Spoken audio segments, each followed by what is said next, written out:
दोस्तों सेना तैयार है, सेनापति तैयार है और अब बिहार विधानसभा चुनाव के तारीखों का ऐलान हो गया है। तारीख 6 नवंबर यानी पहला फेज और 11 नवंबर यानी दूसरा फेज।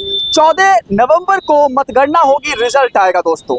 और ये बहुत देर से तमाम राजनीतिक पार्टियां इसका इंतजार कर रही थी कि आखिर कब जो है बिहार विधानसभा चुनाव का तारीख घोषित होगी। जिस तरीके से लगातार कई महीनों से वहां की जो विपक्ष की पार्टियां हैं, जो पक्ष की पार्टियां हैं, देश की पार्टियां हैं, वो लगातार बिहार में कूच की हुई थी, वहां पे रैलियां कर रही थी। और अब जब बिहार का विधानसभा चुनाव का डेट आ गया है तो उसके बाद सारी चीजें जो है दूध की दूध और पानी की पानी हो गई है।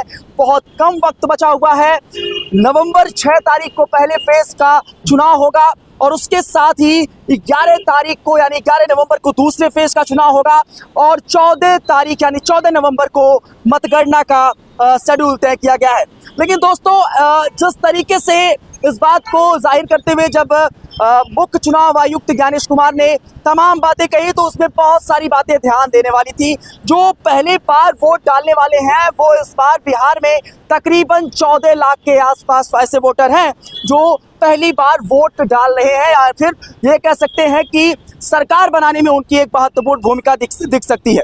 जैसा कि दोस्तों आपको ज्ञात होगा कि 1 अगस्त से 30 सितंबर के बीच में तमाम एसआईआर और शुद्धिकरण के लिए, मतदाता सूची तैयार करने के लिए समय था। तमाम बीएलओ लगे हुए थे और इसकी जो एक प्रक्रिया थी वो करी गई और एसआईआर के जरिए जो मतदाता की सूची का शुद्धिकरण था वो किया गया।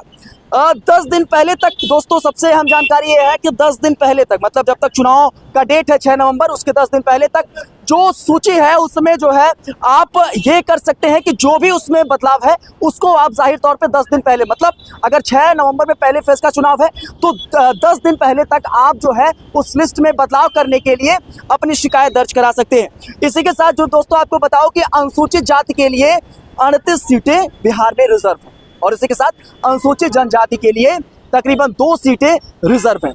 243 सीटों पर बिहार का विधानसभा चुनाव होने वाला है। 243 सीटों का ये चुनाव है और बहुत अहम माना जाता है। अगर ये कहा जाता है कि अगर उत्तर प्रदेश के बाद कोई एक्स फैक्टर दिल्ली की राजनीति में तय करता है तो वो बिहार विधानसभा बिहार का चुनाव है, बिहार राज्य का चुनाव है, तो वो बहुत हद तक जो है वो डिसाइडिंग फैक्टर साबित करेगा। इसके साथ ही दोस्तों हर चुनाव पर इस बार चुनाव आयोग का ये फंडा है कि हर चुनाव आयोग जो है वो हर बूथ पर जो है वो 1200 मतदाताओं से अधिक संख्या में मतदान नहीं करवाएगी और इसके लिए पूलिंग स्टेशन जो है वो और अधिक वृद्धि करने में जो चुनाव आयोग है वो इस पे काम कर रही है।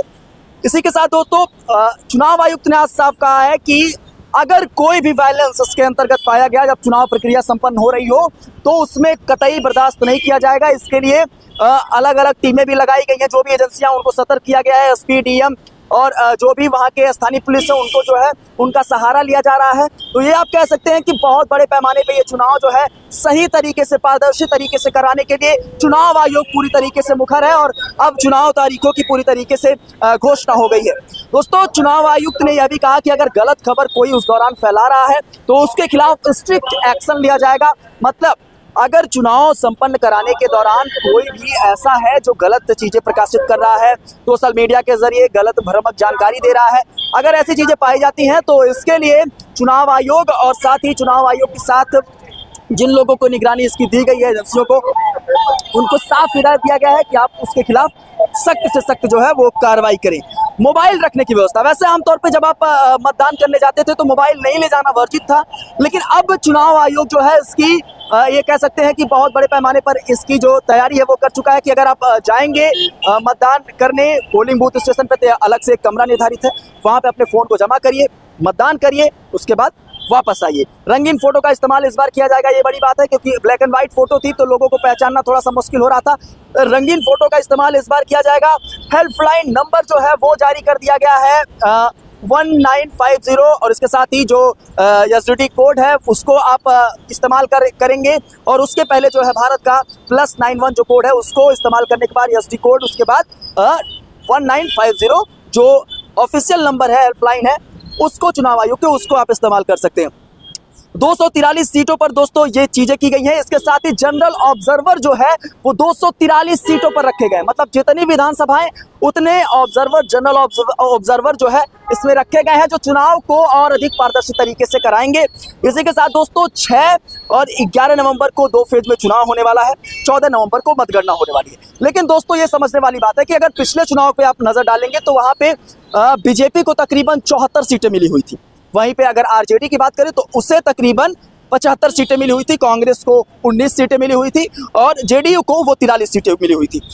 लेकिन गठबंधन की सरकार बनी। दोस्तों सबसे बड़ी बात यह है कि इस बार के विधानसभा चुनाव में बहुत बड़े पैमाने पर, चूंकि प्रशांत किशोर की भी एंट्री हो गई है, तो ये बहुत बड़ा एक्स फैक्टर साबित हो सकता है। मुकेश सहनी लोगों के गणित बिगाड़ सकते हैं, तो ये बहुत एक्स फैक्टर साबित हो सकता है। और अगर परसेंटेज ऑफ वोटर के हिसाब से देखें तो तकरीबन 36-37% बीजेपी को वोट पड़े थे। इसके आसपास ही जो है इंडिया गठबंधन को वोट पड़े थे, तो ये भी एक एक्स फैक्टर साबित हो सकता है। लेकिन जो 14 लाख मतदाता है जो इस बार पहली बार वोट करने जा रहे हैं, पहली बार चुनाव प्रक्रिया में जो है शामिल होने जा रहे हैं, उनके लिए बड़ा अपॉर्चुनिटी है कि वो सरकार तय कर सकते हैं।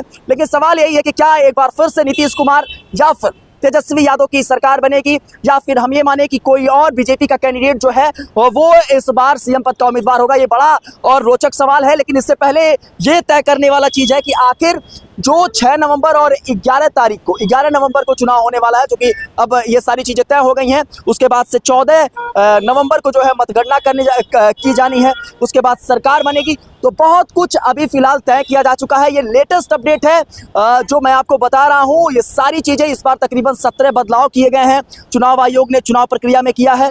और जिस तरीके से SIR और तमाम चीजों के विरोध हो रहे थे, हालांकि अब सारी चीजें तय हो गई हैं, सूची बन गई है। और मतदाता सूची में अगर कुछ भी आपको घटाना बढ़ाना है तो उसके लिए शिकायत भी आप कर सकते हैं। 10 दिन पहले तक ये सारी चीजें होंगी।